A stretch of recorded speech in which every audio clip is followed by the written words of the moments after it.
Olá, meu irmão, minha irmã, que bom que você está aqui com a gente, continuando a nossa série de estudos em Apocalipse. Nós estudamos o capítulo 13 até o verso 11, mas eu quero dar uma relembrada com você.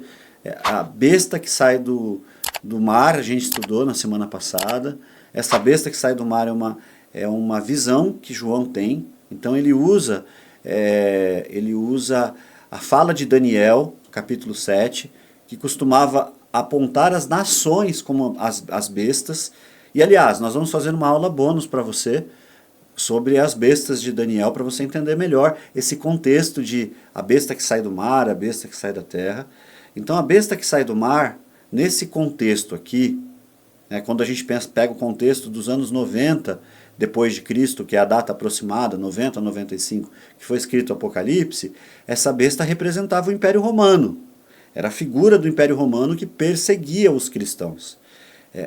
Essa besta, então, ela para aquele contexto é o Império Romano, mas para a questão escatológica, os tempos do fim, é o último anticristo, aquele final, que vai ter um poder mais perto do totalitário aí.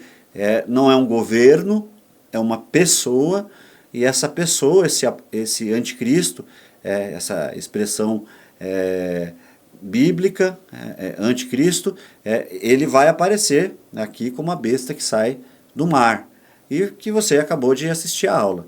Agora a gente vai falar sobre a besta que sai da terra. João tem uma visão de uma besta que sai da terra. Ela é um pouco diferente da besta que sai do mar, e eu vou ler o texto bíblico para que a gente possa contextualizar. Então vi outra besta que saía da terra, com 2 chifres, como de cordeiro, mas que falava como o dragão. Exercia toda a autoridade da primeira besta, e em nome dela, e fazia a terra e os seus habitantes adorarem a primeira besta, cujo ferimento mortal tinha sido curado. Ela realizava grandes sinais, chegando a fazer descer fogo do céu à terra à vista dos homens. Ela enganou os habitantes da terra por causa dos sinais que lhe foi permitido realizar em nome da primeira besta. Ordenou-lhes que fizessem uma imagem em honra à besta a besta que fora ferida pela espada, mas viveu.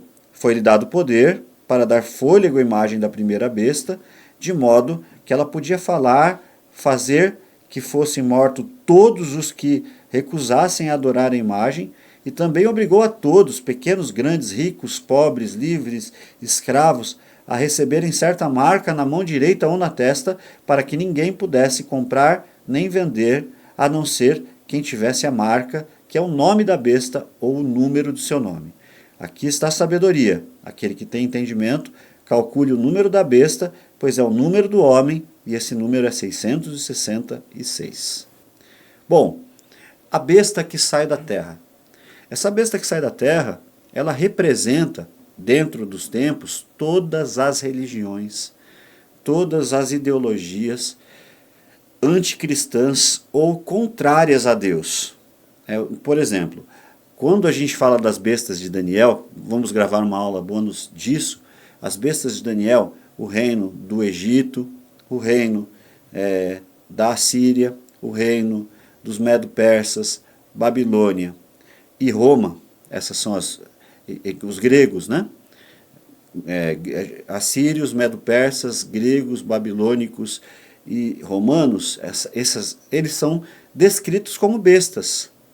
E esses reinos, eles, mesmo antes de Cristo, eles eram contra os valores de Deus. Então a Babilônia tinha as suas práticas idólatras, a Assíria as suas práticas imorais, e assim sucessivamente. Eles foram chamados por Daniel de bestas. As bestas, então, representam tanto a besta que emerge do mar, quanto a besta que emerge da terra, representam tudo contra Deus. Então, de certa forma, a besta da terra, até o presente momento, até o momento 90 depois de Cristo que foi escrito, ela representa todas as religiões anticristãs, ideologias anticristãs. E no tempo de Roma, eram aquelas pessoas que promoviam o culto ao imperador, que falavam que ele era divino, que faziam as partes do reino de Roma a adorarem o imperador. Contudo, até a vinda até esse momento escatológico da grande tribulação, ele representa as religiões que falam, por exemplo, que Cristo é menos do que ele é, dizendo que ele é um mestre ou um médium. Então a besta que emerge da terra, que está na terra, é a falsa religião, as falsas ideologias, quais sejam. Aí no final, ou seja, no tempo do fim, vai representar alguém ou alguma religião que vai falar que o anticristo é divino. Então é interessante olhar que diz assim: então vi outra besta que saía da terra. Essa besta tem 2 chifres, ou seja, ela tem poder, mas ela não tem tanto poder quanto a primeira besta. E ela fala como um cordeiro, ou seja, parece uma fala inofensiva.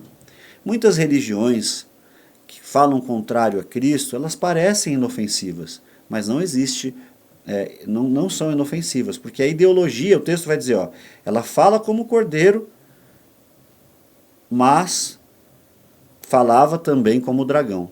Ou seja, por trás dessa falsa, essa tranquilidade religiosa, existe uma ideologia diabólica.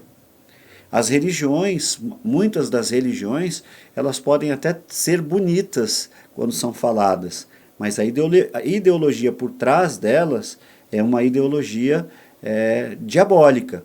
E essa besta que sai da terra, pensando na besta escatológica, lá no final dos tempos, ela exercia toda a autoridade da primeira besta, ou seja, ela tinha poder, ela fazia milagres, é o que se vê em muitas religiões aí, alguns milagres. Por isso que nós não podemos autenticar uma religião pelos efeitos de milagres que acontecem, porque o diabo, como diz Tessalonicenses, ele tem aquele poder para imitar as coisas de Deus. Quando a gente olha lá no Egito, a gente vê os magos do faraó, até certo ponto, fazendo as mesmas coisas que Moisés. Então, não necessariamente, quando você vê um milagre acontecendo, você pode falar, esse milagre aconteceu por causa de Deus. Porque o diabo consegue imitar. Nós precisamos entender, Jesus ele deixou muito claro que não são os milagres que autenticam o profeta, mas é pelas obras que você olha ele, pelo fruto. Jesus, pelo fruto reconhecereis. E essa besta, ela exercia a mesma autoridade da primeira besta, fazia com que os habitantes da terra adorassem a primeira besta, cujo ferimento mortal havia sido curado. Neste caso aqui, tá bom? Neste caso aqui, ele está falando de maneira futura mesmo. Aqui, essa primeira besta, ela teve uma ferida curada, e o mundo todo adorou a besta que sai do mar, ela reviveu, e aí essa segunda besta fez as pessoas da terra, com certeza cujo nome não estão escritos no livro da vida, adorarem essa primeira besta como se ela fosse divina.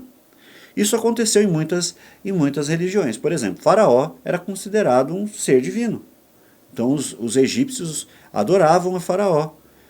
Os romanos a mesma coisa. Então isso não é algo que não é tão comum. Aconteceu em muitos momentos da humanidade. E essa besta, cujo ferimento mortal havia sido curado, ela realizava grandes sinais, chegando a fazer descer fogo do céu à terra à vista dos homens. E o texto vai dizer que ela enganou os habitantes da terra por causa dos sinais que lhe foi permitido realizar em nome da primeira besta. Ou seja, essa besta, ela realizou sinais e pelos sinais enganou as pessoas. E é por isso que é importante você entender que não são, vou repetir, não são os sinais que autenticam o que é certo, se é de Deus ou não. Você vai em muitos lugares que existem indução, engano, mas existem sinais mesmo que acontecem, mas eles não são de Deus. O diabo, ele tem poder para fazer e imitar algumas coisas que Deus faz. O poder da imitação. Então, neste caso, Satanás usa do poder para fazer sinais para enganar os moradores da terra, E o texto vai dizer, e ele enganou os habitantes da terra por causa dos sinais que foi permitido que realizassem em nome da primeira besta. Ou seja, em nome de quem? Do anticristo. Mas a gente tem visto aí muitos sinais acontecendo em diversas religiões. Mas essas religiões não reconhecem a Cristo como Senhor, a Cristo como Deus, a Cristo como as Escrituras assim o falam. Então podemos dizer com base no texto que essas religiões, elas têm a persuasão, elas agem no poder de persuasão dessa segunda besta da terra. Ou seja, ela promove o engano por meio da falsidade, por causa dos sinais e dos prodígios. Por isso, não creia em todos os sinais e não creia em todos os prodígios, porque nem todos esses podem, de repente, são feitos para a glória de Jesus ou para a glória de Deus. E o texto vai continuar. E essa besta, ela ordenou que fizesse uma imagem em honra à besta que foi ferida. Isso já aconteceu no livro de Daniel, não sei se vocês lembram, capítulo 3, Nabucodonosor mandou fazer uma imagem enorme e quem não adorasse aquela imagem, não poderia, seria morto, o que aconteceu com Daniel, né? Ele não adorou a imagem, mas isso também já estava acontecendo em Roma. Em Roma, quem não adorasse o imperador era morto. E no final dos tempos vai acontecer a mesma coisa, tá? Vai ser criada uma imagem para essa pessoa do anticristo.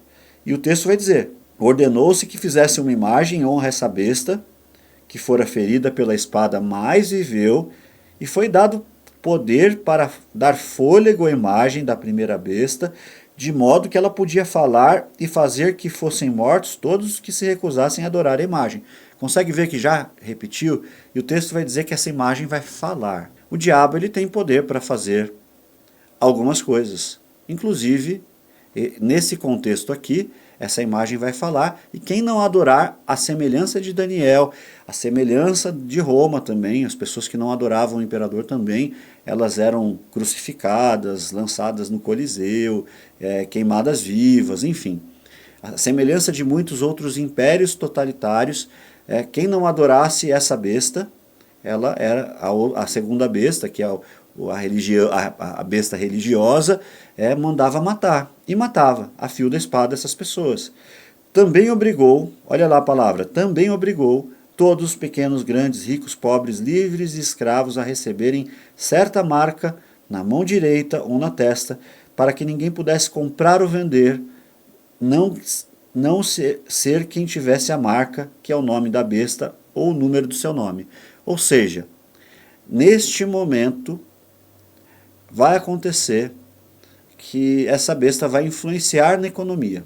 Caso a pessoa não se renda à adoração a ela, não vai receber, ou vai receber melhor, uma marca, o texto vai dizer na mão e na testa, que se ela não tiver essa marca, ela não vai poder fazer acordos comerciais, comprar, vender, ter ou não ter. Ou seja, as pessoas que se recusarem a adorar o anticristo, elas serão marcadas socialmente. O texto vai dizer mão e testa. Mas lembre-se que o livro do Apocalipse, tá? O livro do Apocalipse ele é um livro simbólico. Pode ser que seja na mão e na testa? Pode ser. Tem muitas teorias da marca na mão e a marca na testa. O que você precisa saber? Quando chegar um momento na história da humanidade em que alguém fala, ou você adora esse ser que está se dizendo divino, senão você vai, para você receber essa marca na mão e essa marca na testa, ou para você receber no caso de Roma, tá? Era um certificado. Quem não adorava o imperador não recebia o certificado e não podia comprar e vender, no caso de Roma. No nosso caso lá, talvez possa ser um biochip, talvez possa ser um QR Code, talvez possa ser um QR Code, mas vai acontecer em algum momento da história humana em que aqueles que são fiéis a Deus serão colocados diante de um pseudo-deus, o anticristo, e serão obrigados a adorarem. Se você não adorar, além de ser morto, também você não recebe, muitos serão mortos, você não recebe também as marcas para que você possa ter livre comércio. Então, quando isso acontecer, você como servo de Deus deve negar. Quando a sua lealdade a Cristo estiver em jogo para você adorar outro Deus, você deve negar. E aí o texto vai dizer qual que é o número dessa besta, né? Ele vai dizer aqui, quem tem sabedoria entenda, pois o número é o número do homem, e esse número é 666, 666. Muitas pessoas estão literalizando esse 666. Né? Pode ser literal? Pode ser literal. O homem foi criado no 6º dia. No 7º dia Deus descansou. E o número da besta é o número do homem, ou seja, multiplicado por 3, ou seja, o homem que peca, que está distante de Deus, então a besta é o número do homem, ou seja, 666. É um homem cunhado no pecado, a besta. Né? Então, o homem distante de Deus. Então, esse número é um número simbólico. Muitas pessoas colocam esse número como muito importante. Ele não é tão importante. O que é importante? Saber que no momento em que você for chamado a adorar alguém que não seja Cristo, e a uma pessoa que não seja Cristo, a um rei que não seja Cristo, como se ele fosse o próprio Deus, você deve dizer não. Custe o que custar. É que Deus te dê sabedoria e que você possa permanecer fiel. E lembre-se, os enganos religiosos, todos eles fazem parte da origem dessa segunda besta aqui que sai da terra. Ou seja, todos os enganos religiosos e todos os enganos religiosos, enganos ideológicos, morais, eles fazem parte dessa segunda besta aí que induz as pessoas a ficarem religiosamente longe de Deus. Que Deus te abençoe e te dê sabedoria.